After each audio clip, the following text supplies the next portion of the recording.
So what I'm gonna do is I'm gonna build, not just for my brother, but I'm gonna build for all of us. This discussion, I'm gonna talk about the revolution needed within the community and the revolution of self, the revolution needed within the personal self. But I have to build on the community first because that's where we all come from. So hopefully you get some value from this. Hopefully, and if you get value from this, you gotta watch the whole thing. You gotta be open-minded. You have to listen to what I'm saying and ask yourself why I'm saying it. And hopefully you will get value from it. You'll subscribe to the channel, you'll like the video, and you'll go check out the Panther 48. Anyway, let's build on it. Like I always say, let's build on it. So yeah. Some epic again. Vintage. I gave my heaven if you could just see through my hair. You got that? My days are numbered, read it somewhere in numbers. OG told me it's the things you're not ordered to do that unsure. So free your will, free your grace, free your skill, free your face. Before I die, I wanna know how freedom takes. So today's discussion, I'm gonna talk about revolution and what revolution means or should mean to us. But to do that, we have to define, we have to develop it, we're gonna defend. So I'm gonna walk through a process of defining, of developing, and then defending this ideal and these concepts that I'm going to talk about. So let's first define. We get in the habit sometimes of throwing around words that we don't completely understand. So in this build, I want to go in depth about the concept of revolution. I want to build on the concept that was introduced by Dr. Huey P. Newton in his iconic book, Revolutionary Suicide. To truly build on that, we have to understand both of these terms, revolution and suicide. We have to understand what they mean separately and then what the concept means together. And first of all, you need to truly understand what revolutionary suicide is for a reason. Because you need a revolution. But you have to be willing to commit suicide to get it. So let's go into this word, revolution. The word revolution has several definitions depending on who you're asking or depending on the context. It has, I'm gonna go into 4. You have a political and a social definition. It simply means a forcible overthrow of a government or a social order in favor of a new system. That's what it means. You have an astronomical meaning. It's the movement of an object in a circle or elliptical course around another or about the axis or center. A revolution. That's the astronomical meaning. Or even how the earth moves around the sun every 365 days, 5 hours, 56 minutes, 45.51 seconds. That's an astronomical revolution. You have a general meaning, a dramatic and wide-reaching change in conditions, attitudes, or operation. Let me say that again, a dramatic and wide-reaching change in conditions, attitudes, or operations. That's the general meaning of what the word revolution means. And basically, to use an example of what that means or what I'm talking about when I say that, let's look how the society itself changed. For those of you that is not old enough, this might not make any sense, but those of you 40 and over, you remember what the society looked like before smartphones. You remember what the society and how people operated before social media. That was a general revolution, a wide range change in conditions, attitudes, or operation. Even the way people date and meet each other is completely different. Even the ideals we have, a lot of people believe that it's not real if you haven't posted it on the book, on the ground. It's not real if you haven't posted it. This is a general meaning of the word revolution. And the last one I'm gonna give you is one that the late great Dr. Khalid Abdul Muhammad once told us. He said that he wanted to define revolution as a complete, productive, and constructive change. Now let's look into that, a complete, productive, and constructive change. Let's look into the words, the definitions. The word complete, having all of the necessary or appropriate parts to the greatest extent or degree. Productive, it means having everything, being complete, being total. Productive means achieving or producing a significant amount of results. Productive, achieving or producing a significant amount of results. Constructive, serving a useful purpose. Tending to build up. Change, to alter, to modify. See, we could talk about change, but if it's not complete, if it's not productive, and it's not constructive, then it cannot be revolutionary. So that's another definition of the word revolutionary. But revolution. But let's explain the concept of revolution. Revolution is a compound word. Re and evolution put together. So let's start with evolution. Evolution is a process of change in a certain direction, a process of gradual and relatively peaceful social, political, and economic advance. Evolution implies the natural growth and unfoldment of all organisms. For this conversation, we're dealing specifically with the human community. So when we inherit the community, our responsibility is to make the community better than when we received it. If we take our responsibility seriously, we will make the community a beautiful and nurturing place for each succeeding generation.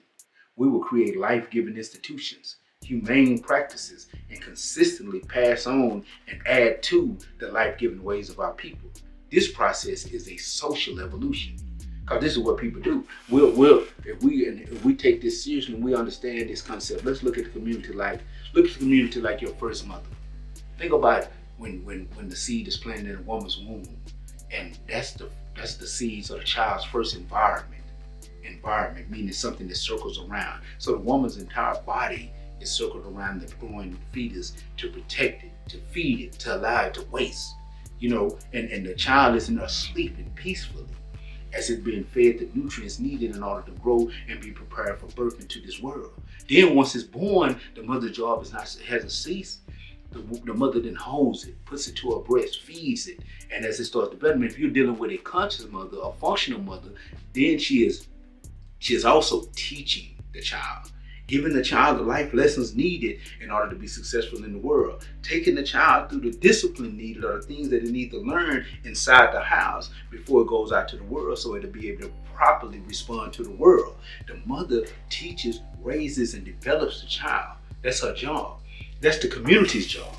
If you understand the community as your first mother, because as you go into the community here, the physical mother that raised you got her lessons from the community. So you go out into the community and you learn how to fight there. You know how to defend. You learn to defend there. You meet your first friends there, and you could cooperate together and for each other's back and catch one another's back. You protect one another. You meet your first girlfriends there. You learn your first life lessons there. You learn how to hustle there. You learn how to make your first money. You learn the economic principles there.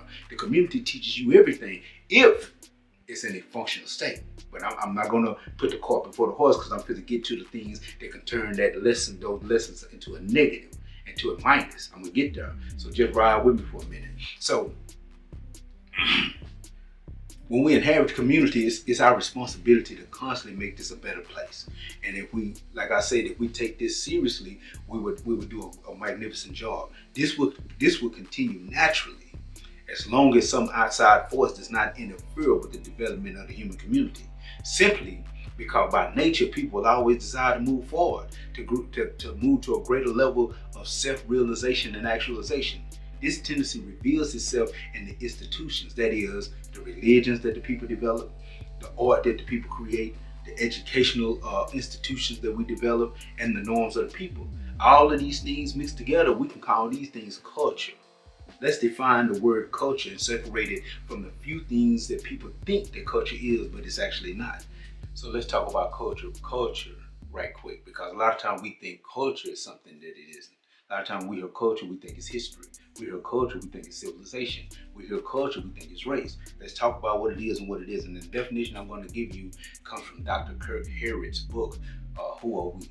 I like the definition that he gives because it explains something that's very important that I think that we need to understand. We really need to understand this. But anyway, culture refers to the behaviors, and excuse my southern accent, I'm from Texas.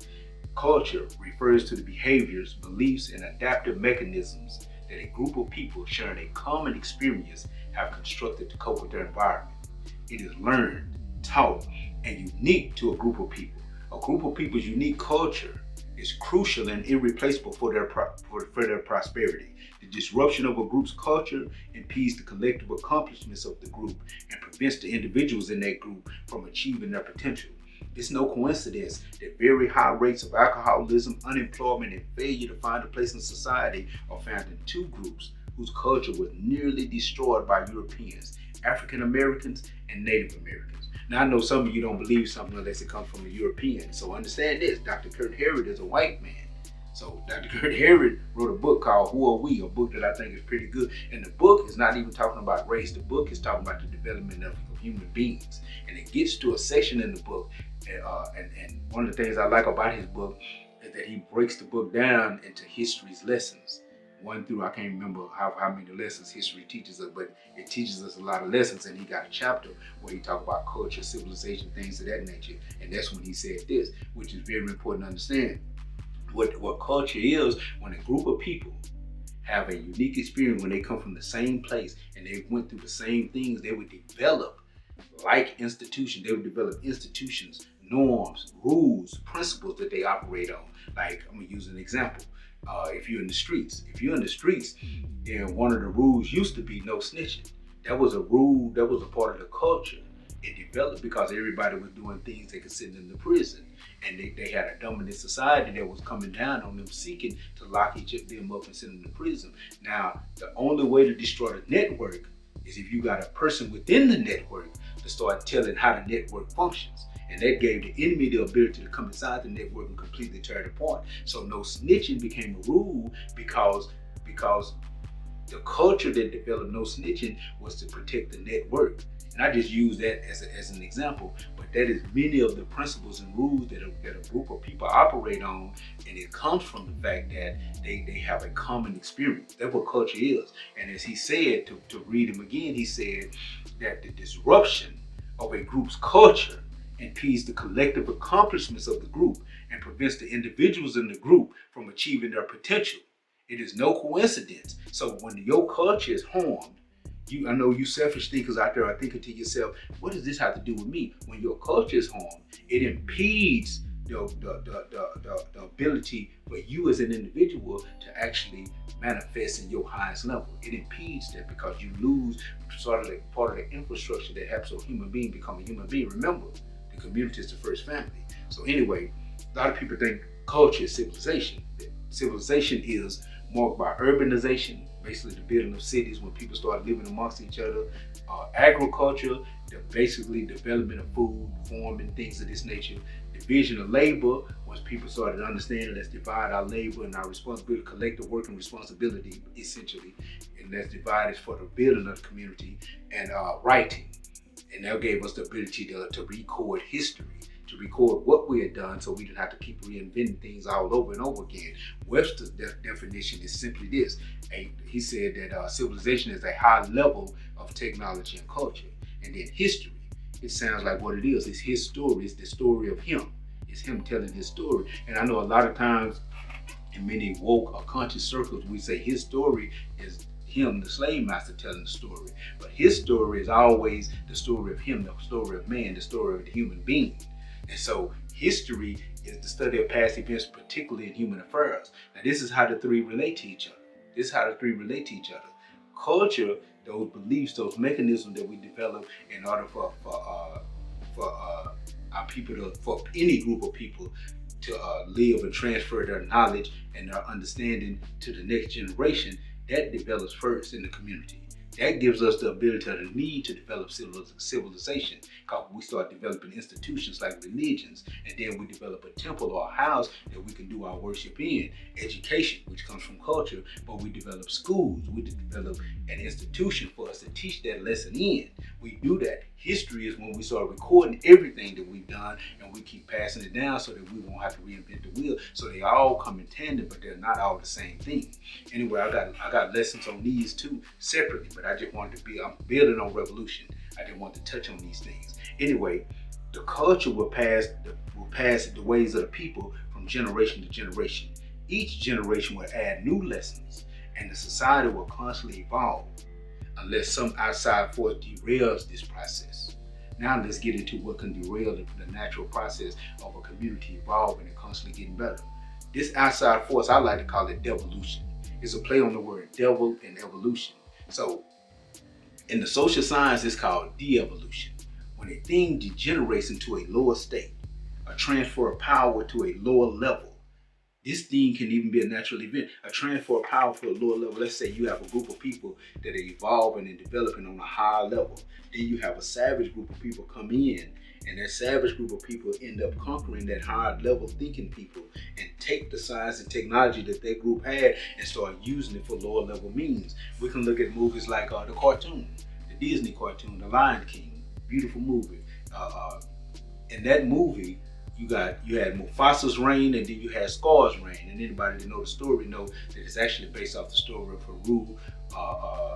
Asar, Set is based off that story from ancient Kemet.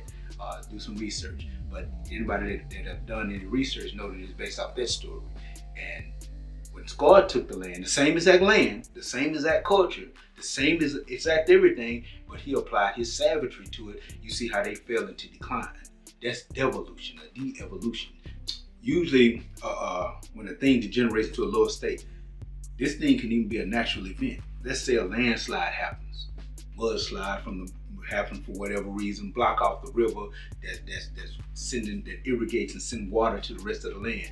The land starts to dry up, agriculture starts to die, the people start beginning to starve. Now the people have to start hunting animals. Now they have a diet primarily of meat, or they had a diet primarily of fruits and vegetables. And when you change this, a lot of the nutrients and vitamins that you got from fruits and vegetables no longer exist. Now you got a diet high in amino acids and protein. So now you have the people getting bigger, they're getting more muscular, and people are getting more savage because there are small resources. So they start fighting each other for the little resources there are. When you have an abundance mindset, it's completely different than when you have a lack mind state. When you have a mind state where there's not enough, and I got to get mine, so I'm gonna take yours, and that produces savagery. That's one thing that can create devolution.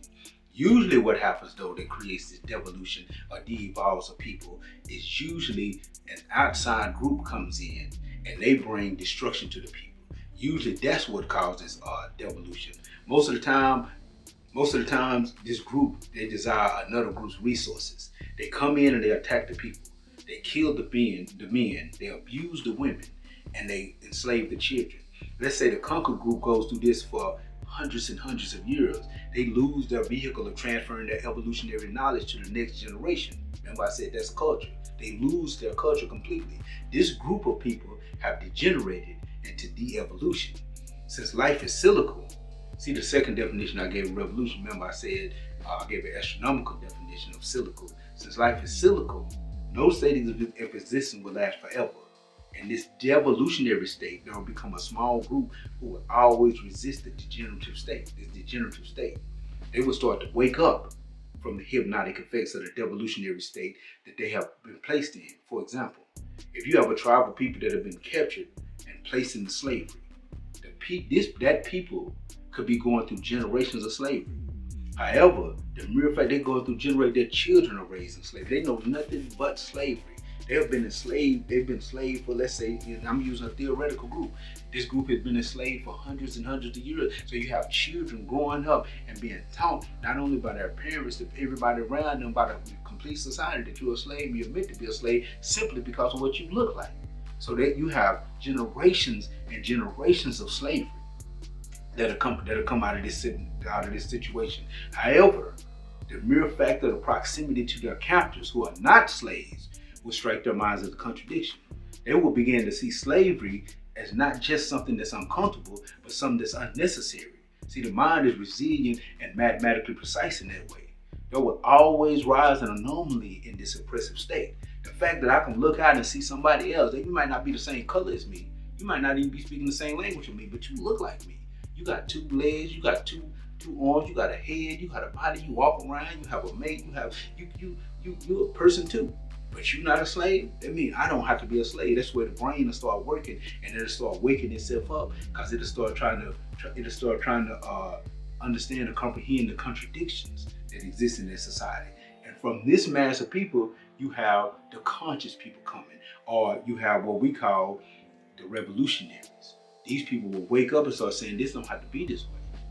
I need to re-evolutionize my people. I need to bring evolution back. And I'm gonna give you a quote from Psyche. She said, revolutionaries don't drop from the moon. We are created by our conditions, shaped by our oppression, We are being manufactured by the droves in the ghetto streets. That's Assata Shakur, one of my favorite black women that ever lived. Anyway, these are the conditions that create the re-evolutionary. I like to call it re-evolutionary instead of revolutionary, because a lot of people have done damage to the term revolutionary. But if you think of re-evolutionary, that's the compound word. That's what it really means. The person that seeks to bring back evolution. Once the community has declined into such a horrible state, a state where the people who once built civilization together are now warring with one another, where the linchpin of humanity, the linchpin of humanity is the man and the woman, where they can't even see eye to eye anymore, where being a father is no longer a respected vocation. Men are just dropping babies and hitting the road for whatever reason. Again, there's another video to discuss that. But for whatever reason, men are not even seeing being a father as a valuable vocation anymore. It's not even respected. Children no longer respect their elders. Children no longer respect their elders. You got people half your age think they twice as smart as you. They don't respect the elder. They don't want to humble themselves and learn from the elder. This is what happens when a community devolves into devolution. Conscious individuals recognize the need for change, and they understand that to stop devolution, they must restart evolution. This is where the revolutionary begins. The revolutionary begins to do the things that all intelligent people do. They start nursing the community back to health, educating the people to higher levels of understanding, raising the children, rebuilding positive culture, training the youth in self-defense and discipline, and teaching the people the science of economics. This is what re-evolutionaries start doing. They start bringing the community back to life. They start bringing those old wise life-giving teachings back to the people. As you can see, the major preoccupation of the re-evolutionary is to build and create. But a basic principle of quantum mechanics, they call it the Pauli exclusion principle, is that two objects cannot occupy the same space at the same time. It cannot happen. It is impossible. So when something that's already there, once you attempt to develop something new, that which already exists will resist your efforts.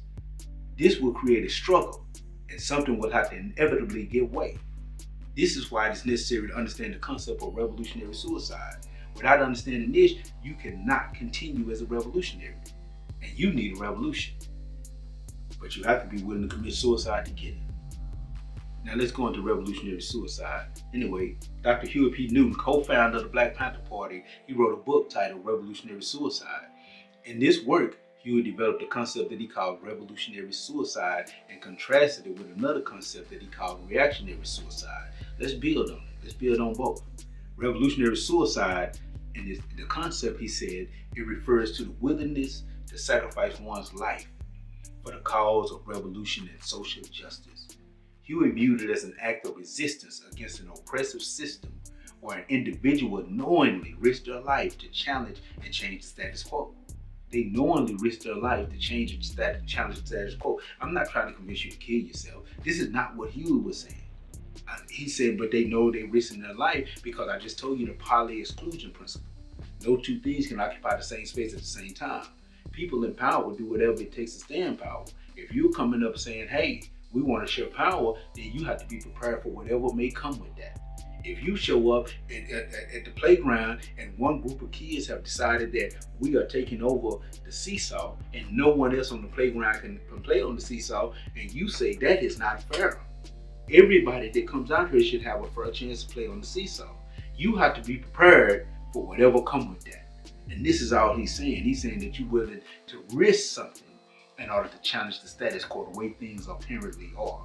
So the philosophy of revolutionary suicide is rooted in the belief that death in the struggle for liberation is meaningful and serves a higher purpose.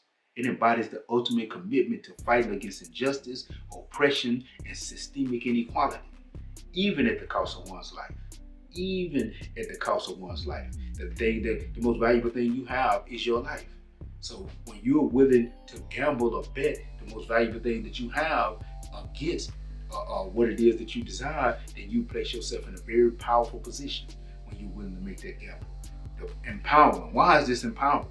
For Huey, revolutionary suicide is a powerful statement of agency and defiance. It asserts that an oppressed person can affront their oppressors without fear, and it emphasizes the collective over the individual. See, revolutionary suicide, you have an understanding that my life gains meaning by uplifting the community. It's kind of like an Asian concept. Many of their philosophies, and it's a beautiful philosophy. Many of their philosophy and their cultural ideals, if you look at Asian people, is your value as an individual is only gained by the value that you give to the group. That's where your value comes from. What you done for the family. That's why shame in the family is seen as so disgraceful, because now you have no value if you brought shame and dishonor upon the family. So your true value is not in how much money you've earned, but in what kind of honor and value you brought to the people. That's where your value lies. And this is what Hugh is building on, this revolutionary suicide concept, why he says that it emphasizes the collective over the individual. While reactionary suicide is different. It emphasizes the individual over the collective. Let's look into how Huey broke down reactionary suicide. Reactionary suicide is a concept. In contrast, reactionary suicide is seen as a form of surrender or despair. It is the act of taking one's life due to feelings of hopelessness, isolation, and defeat within an oppressive system. The philosophy of reactionary suicide reflects a sense of helplessness and submission to the pressures and injustices imposed on society. It is a personal and tragic response to suffering without the intent of making a broader impact. And see, I've seen and witnessed this work personally firsthand. You can see brothers in prison, and they'll be, the state of prison is so demoralizing. The state is so, it creates a state of fog or a cloud of depression of a human being. Where it get to the point where you be like, man, I'd rather die than do this next 20 years. I'd rather die. I wish I'd have a heart attack. You know, some people actually try to kill themselves. Some people may not physically kill themselves, but I've seen dudes get themselves put on psych meds. They'll lie, maybe they're not lying. Say, I feel suicidal. They'll get themselves put on psych meds that make them sleep 13 hours a day straight. They miss meal sleeping because they can't deal with it. And I've seen brothers that have been in that depressed state, because prison is depressing. I've seen brothers that've been in that depressed state and read the book Revolutionary Suicide, and it gives them a whole nother view of life. It gives them something to stand on.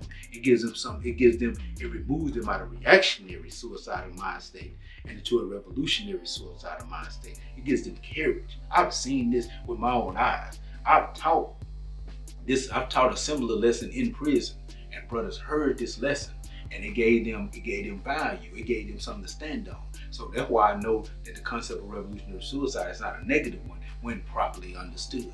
But anyway, a fork is not a bad thing when used properly and when it's understood how it's supposed to be used. A fork can be a terrible thing when used improperly and used by a demented mind state.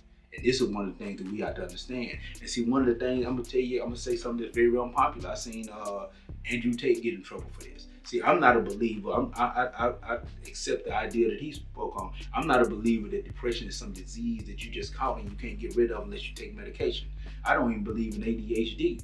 Not in the sense that it's something that we have to have. We've created these illnesses on ourselves. Just like we created diabetes and we created high blood pressure. We created that by the way we eat. Cancer, we created that by the way we eat, by the stuff that we put into our bodies. It's not something that we have to have. It's not something that the human being has to get. It's something that we give to ourselves. And if you're in a depressive state, if you're not happy with the way you're living, if you're depressed, all you gotta do is look around and you'll probably find yourself not happy with the way you're living. And a lot of times, and I'm getting off subject, I'm gonna come back. A lot of times what's wrong with our youth is the way that we fed them and the things that we've taught them. Here it is, you have people that are having kids by accident, because a lot of y'all wasn't planned, a lot of y'all are accidents. So when you have people that having you by accident, they don't know what to teach you. They didn't have a plan for you. They didn't have any kind of development set up for you. So then they're giving you candy, sugar, high sugar, could be traced to causes of ADHD and even Alzheimer's. So here it is, you eating sugar from the time when your body was never meant to digest these refined sugars. You've been given chips, you've been given poison, you've been given stuff masquerading as food, because this stuff is not food. The purpose of food is for to be able to give you nutrition and vitamins. A lot of this stuff don't have any of that. There's a whole bunch of chemicals masked as food. But you're being given this, and it's changing the construction of your whole brain. It's why I talked about how the different changes happen when you go from a purely meat-based diet, and I'm not saying be a vegetarian, but the majority of food that we ate in ancient times was vegetables and fruit. That was the majority of what we ate. That was the main course on the plate. You might get put some meat on it every so often, but that was a side, that was a perimeter. Now the meat is the main focus of the plate, and I've seen kids or youngsters or youth that have gotten to a point in their life where I've seen kids or youngsters or youth that have gotten to a point in their life where they don't even want to eat real food. They think the fast food is real food. You'd have turkey legs, cabbage, salad. You'll have actual food cooked at home, and they go to Popeyes. You have food cooked at home, and they order pizzas because their mind have been trained and they've been programmed and taught that they're supposed to eat fast food. That's what they want. That's what their palate is developed for. And you wonder where this stuff come from? Then ADHD. Instead of teaching children to control themselves, like babies when they get into stuff, instead of training them, then you move the stuff. Instead of training the baby, and I'm not saying beat them, a little tap like this, it doesn't hurt. A little tap like this and tell them no. And then they start to comprehend. They're not stupid. They're in their developmental stages. No. And then they'll stop. But instead, I see these quote unquote parents, they're running everything around, moving it from the baby, and the baby has never been given any kind of restraints. The child has never been given any kind of boundaries. So why you think that when you send them out into the world, that they're not going to be able to function and operate properly at school?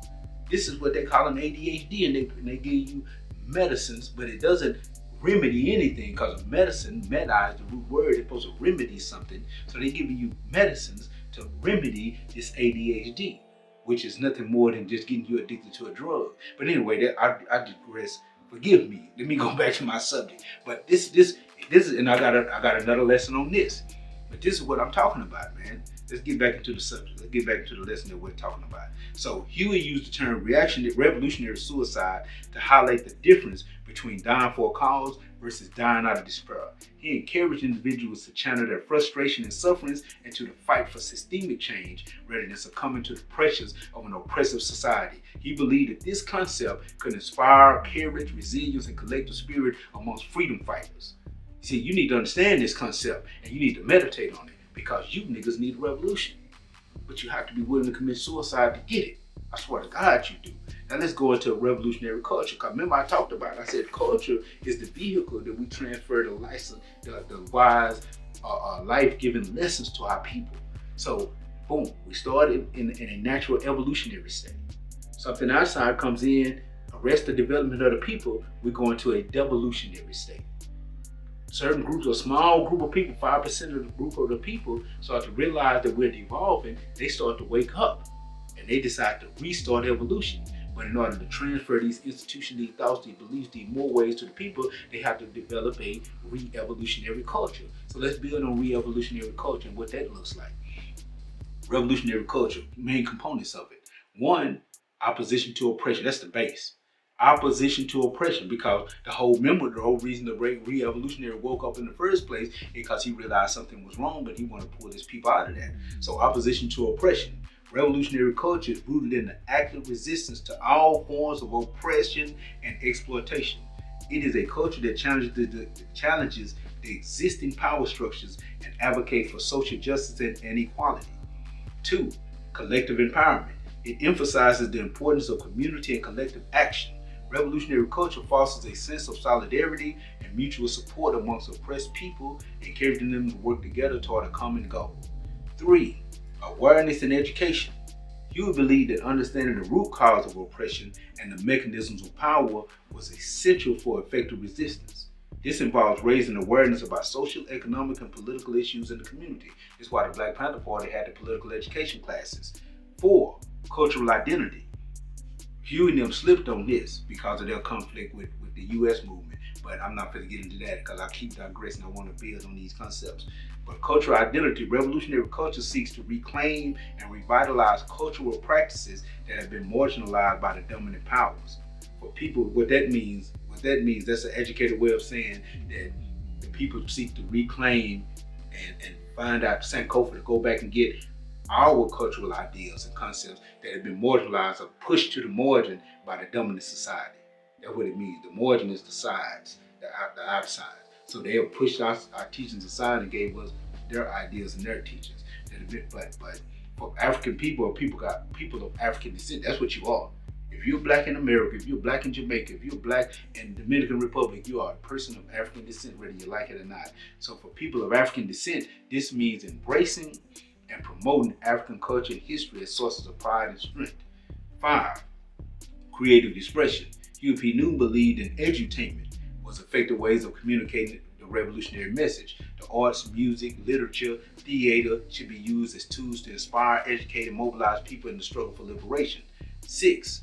Moral and ethical values. Revolutionary culture rejects the values of the oppressive system and instead seeks to promote principles that support the well-being of the community. 7. Action and transformation.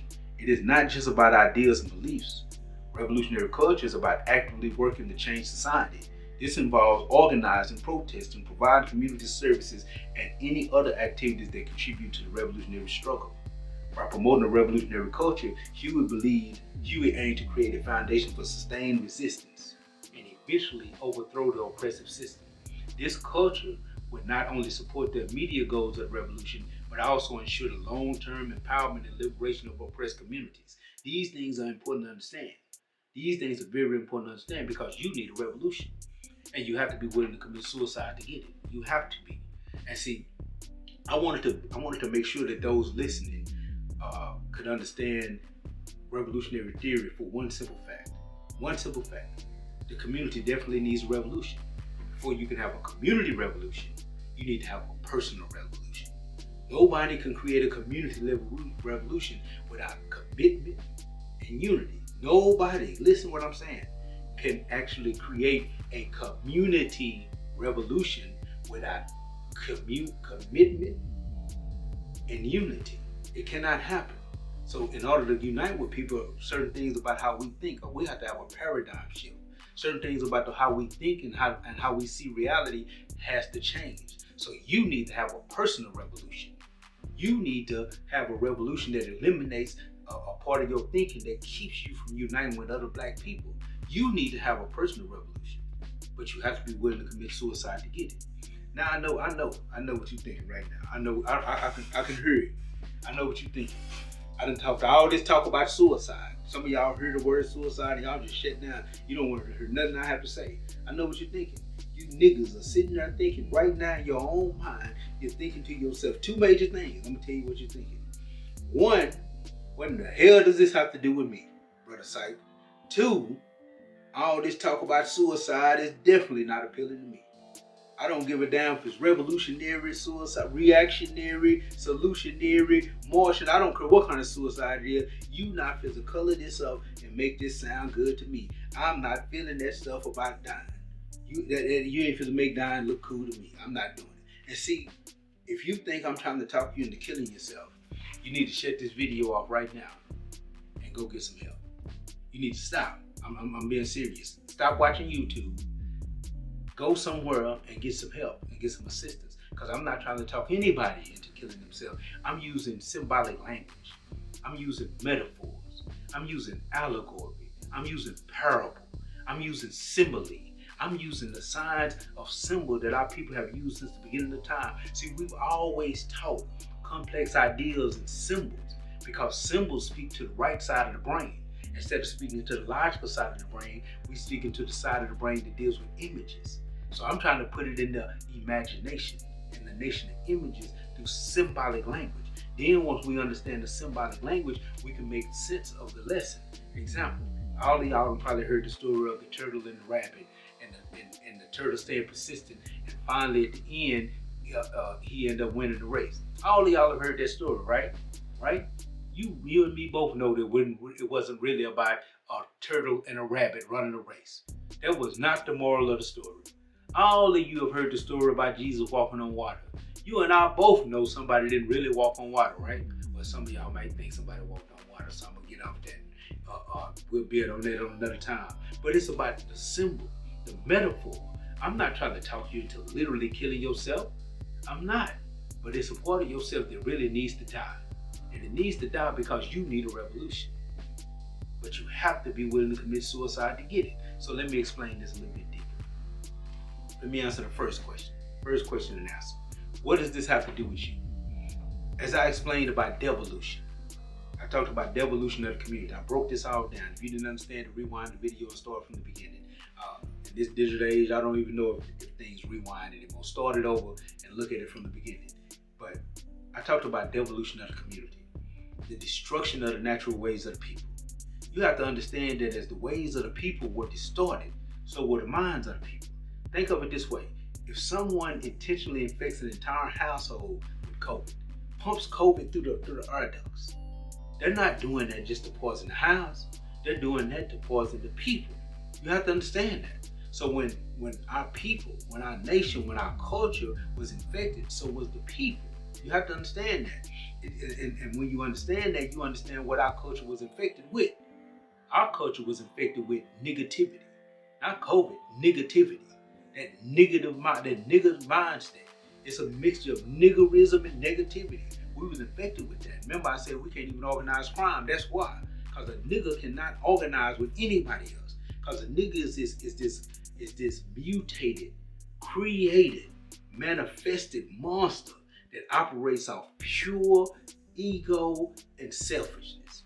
And nothing and no one that operates like that can ever unite and combine with another human being. It is 100% impossible. The nigger is fueled by ignorance, by selfishness, by greed, by lust. The nigger is fueled by all this. There is absolutely, positively nothing you can do to it with a nigger that's gonna be positive. Positivity murders niggas. So you gotta understand that our community was infected with negativity for a reason. The individual and the community have a symbiotic relationship. The community cannot live without the individual. The individual cannot exist without the community. Therefore, you're not really an individual. You're not really that. You're part of the community, and you gotta understand that. And when you understand that, the community is the people's first teacher. It's the first mother. In her, you learn your first life lessons. I won't go into detail here because I have this taught in a whole nother lesson, but I just want to bring this up. I developed a teaching called the science of building. Probably on this channel somewhere. Go look at it. It's going to teach you this concept. But for right now, I just want to touch the surface level of this. The community is our first mother. Think about your actual mother. When you came into this world, you was in your mother's womb, and you was completely covered and protected by her body. And you ate from her body. You wasted through her body. Nutrients went into you from her body. Her body is what gave it to you. Then when she gave birth to you, she taught you lessons and she prepared you for dealing with the real world. That's what the community is.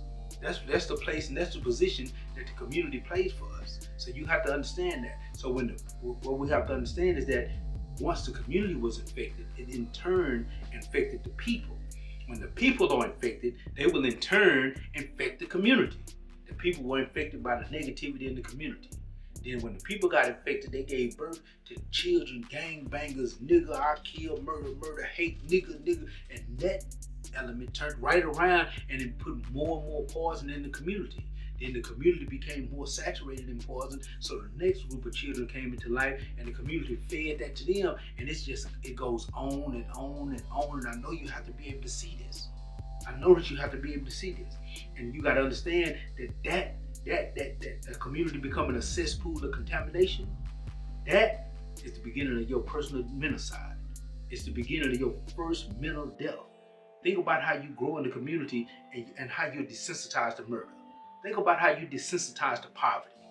Think about how you are desensitized to drug abuse. Think about how you are desensitized to high levels of ignorance. Think about how you are operating at a low level has been normalized. That's normal. That if anybody come around and try to operate at a high level, they worried. You talk about them. You make fun of them. Think about that. I'm not making this up. Think about it. Think about it. If anybody come around and they start trying to speak correct English, you call them speaking white. Think about it. Even in prison, when dudes are in prison, they're trying to study and they're trying to read and they're trying to better themselves, you'll have the niggas come along and they'll say, you wasn't doing that in the world. You ain't gonna do that in the world. Hating niggas. Think about it. Think about where that comes from. Think about the mind state that you have to operate like that. Think about it. Now look at the dumb trends we follow. Look at the stupid stuff we do. You know, One of the things y'all doing right now that I hate is the sisters with these damn flip-flops, these tights, and these ugly ass bunnies walking around in the grocery store. Think about the stupid stuff y'all follow and y'all listen to. You'd rather have niggas focus on what Sexy Red said, get them sexy, you hear it all the time, than focus on what somebody like Asada Shakur said. Think about it. You niggas need a revolution. But you have to be willing to commit suicide to get it. That's what this has to do with you. Second, your second concern. I'm attempting to talk you into eliminating yourself physically. I told you earlier, if that's what you think, you need to stop the video right now and go get you some professional help. Immediately, I mean that. But this conversation is, if this conversation is too much for you, and like I say, I'm talking in metaphor. I'm talking in symbolic language because I understand the way that the human brain processes information. However, what if I wasn't using symbolic language? What if I was being serious? Why you have a problem with dying? You niggas love dying. You niggas are masters at it. You niggas worship and praise them. That's what y'all are all about, dying. Think about it. Let's think about it. Let's look at it. You niggas don't live a lifestyle anyway. You niggas live a death style. Everything about you is not a life, it's a death style. And you worship and you praise death. You are attracted to death. You invest millions of dollars into death preachers that y'all call rappers. They preach us death. The earth is the church of murder. Death is the prophecy. Every damn day. That's what y'all love. You involved in it. You so involved in it. You go to prison for life attempting to manifest a death style. You love dying. You niggas have mastered the art of dying. You don't listen to music that talk about life. Everything you listen to, everything you want to hear is about a nigga dying. You know, and artists like Tone Levels or Talib Kweli or Dead Prez, they don't get no play. They get way less play than the death style rappers. Think about what I'm saying. And if you get offended, you get offended, but you know I'm telling the truth. Think about the words that I'm saying.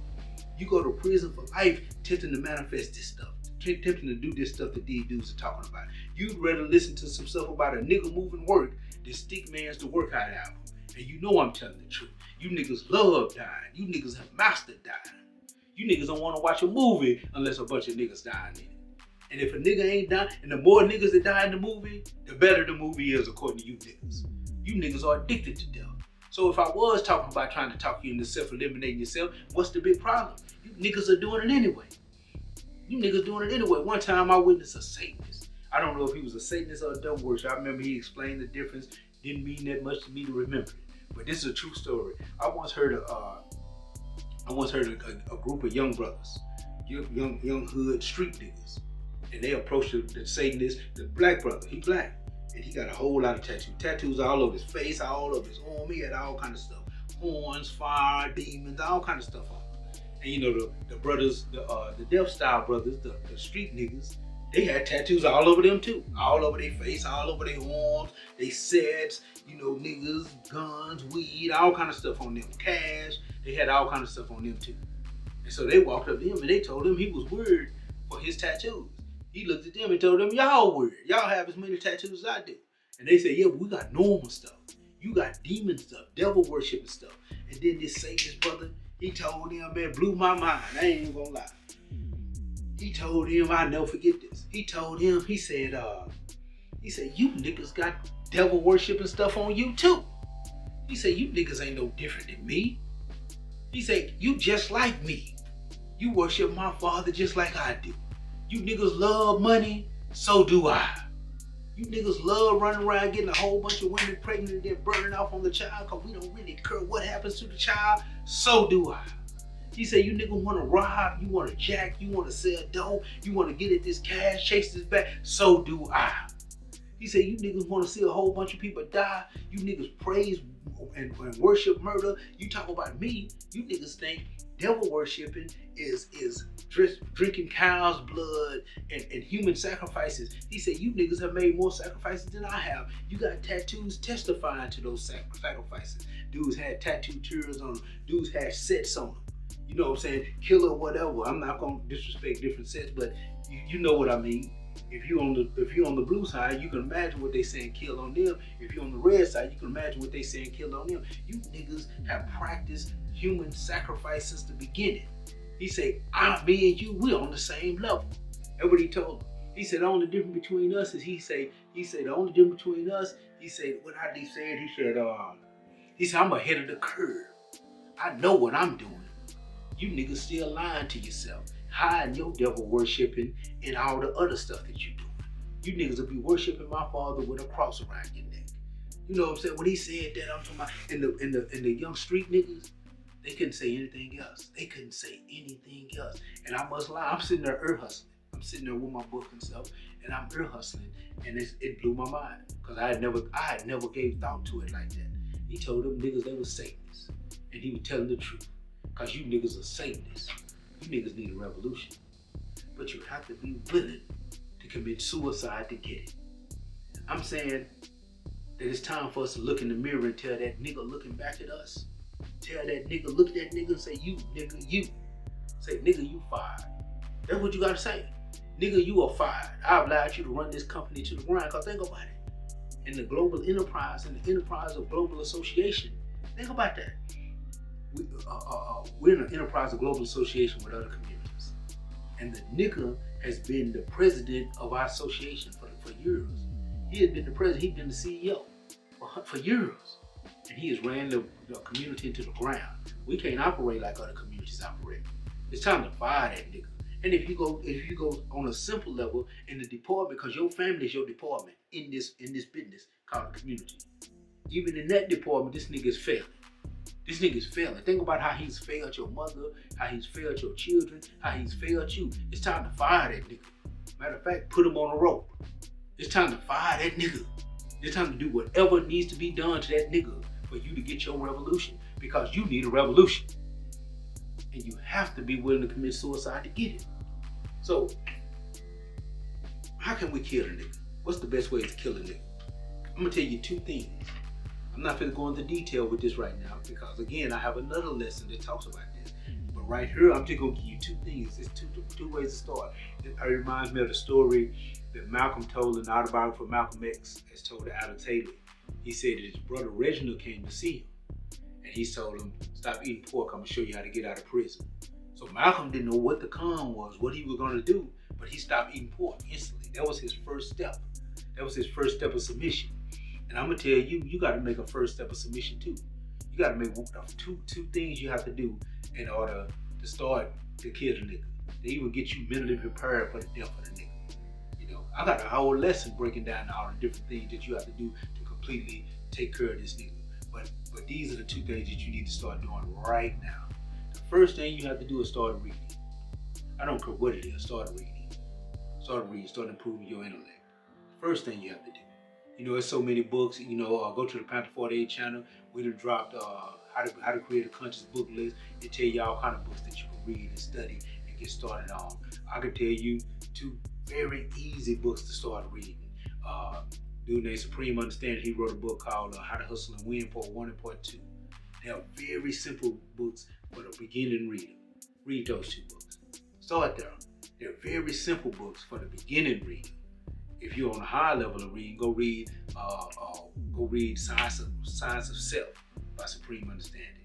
And if you're at a higher level of reading and you really just want to get into a deeper understanding, go read When the World Was Black, Volume 1 and Volume 2. But that just sort of starting point. How to Hustle and Win, Part 1 and Part 2 is good books to start off with. Good books to start out with. You know, I love books like Autobiography of Malcolm X and all the others, but I'm talking about books that may appeal to this generation. That this generation that's speaking more in the language of right now. Autobiography of Malcolm was wrote in the 60s. Beautiful book, one of my favorites. Probably read it more than any other book on the planet. Classic. Good book to read. But start with How to Hustle and Win, Part 1 and Part 2. Second, stop listening to that mind-numbing music. Cut it off. Turn off the radio. Turn it off. And I'm talking about whatever it is you listen to, Spotify, whatever, turn it off. If it's promoting the demon death, nigga culture, turn it off for a minute. Take a break. Take a 6-month break. Because you need to be aware of what's coming in. And that stuff that's coming in is what's creating your paradigm. You got to understand this. I created a manhood class called the Huru Shule.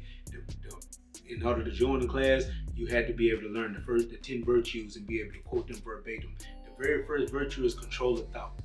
Control of thought starts telling you essentially that in order to control your thoughts, you got to control the outside stimuli that you entertain. The things that you allow to enter into you and attain your attention. And these things deal with the conversations you engage in, the music you listen to, what you read, and what you watch on TV. You know, it's deeper now. I wrote this and I was in a different place and I had no knowledge of social media. So, but I would have added social media and all this other stuff that y'all entertaining. You have to turn it off. You have to turn it off. Because the stuff that you listen to are like seeds. And these seeds are planted into your mind. And your mind is like a fertile garden and it allows the seeds to grow. So these seeds come in and these seeds produce your thoughts.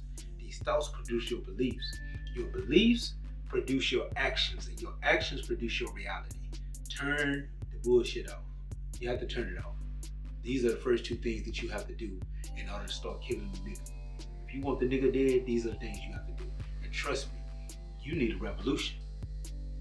But you have to be willing to commit suicide to get it.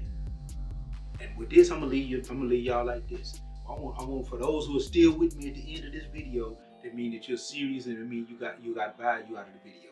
If you did, subscribe to the channel, like the video, share it with somebody else if you still here with me.